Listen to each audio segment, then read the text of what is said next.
சொல்லுங்க, விரும்புகிறேன்.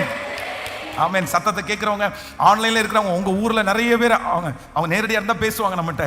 அப்போ நிறைய பேர் என்னன்னா அங்கேயே இருக்கலாம், என்ன விட்டு ஜாமி நான் இங்கே இருக்கிறேன் அப்படின்னு. நானும் எவ்வளோ எங்க அம்மா அப்பா கூப்பிட்றேன், இங்கே வாங்க, இங்கே வந்து எங்க கூட இருங்க, நான் உங்களுக்கு நல்ல சாப்பாடு போடுறேன், நீ எதுக்கு அங்கே கஷ்டப்படுறீங்க, அங்கே ஆண்டவர் நல்லா தான் வச்சுருக்காரு, சுற்றி அண்ணங்கள்லாம் இருக்காங்க.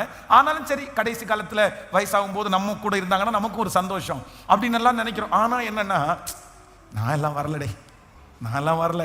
சரி, இந்த நியூ இயர்க்காவது கொஞ்சம் வாங்கன்னா, உடம்பு ரொம்ப முடியாமல் இருக்குது, எப்படி வர்றது, வரல, இல்லை ஏதாவது ஒன்று பண்ணுறேன், உங்களுக்கு கார் அனுப்பணுமா அனுப்புகிறேன், புக் பண்ணணுமா பண்ணுறேன், இல்லை நம்ம இங்கே இருப்போம், நான் பக்கத்தில் இங்கே ஒரு சர்ச் இருக்குது, அதுக்கு நான் போகிறேன்.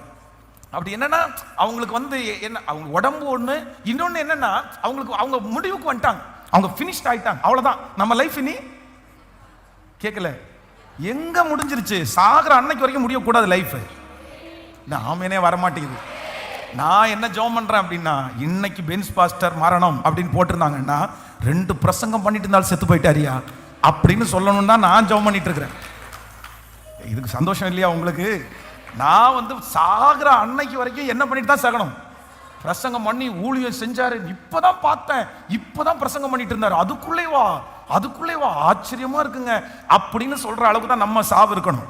ஏன்னா மோசே 130 வயசு, அவருடைய கண்கள் இருடையவில்லை, பலன் குறையவில்லை, அவனை அடக்கம் பண்ணினதே யாருதான், அவருடைய மரணமே யாருக்குமே தெரியாது, அவர் எந்த இடத்துல அடக்கம் பண்ணிருக்கான்னு யாருக்கு தெரியாது, அது எல்லாம் கர்த்தரே. அதுவும் அத்தனை வயசுல மலை மேல ஏறி போயிட்டாரு, இன்னைக்கு வரைக்கும் தேடி கண்டுபிடிக்க முடியல, அந்த அளவுக்கு அந்த வயசுல ஏறி போயிருக்காரு. அதனால இங்க இருக்கிற வயதான தகப்பனார் தாய், இந்த சத்தத்தை கேட்டு இருக்கிற தகப்பனார் தாய், முடிஞ்சிருச்சுன்னு நினைக்காதீங்க, இனி என்ன இருக்கு அப்படின்னு சொல்லாதீங்க.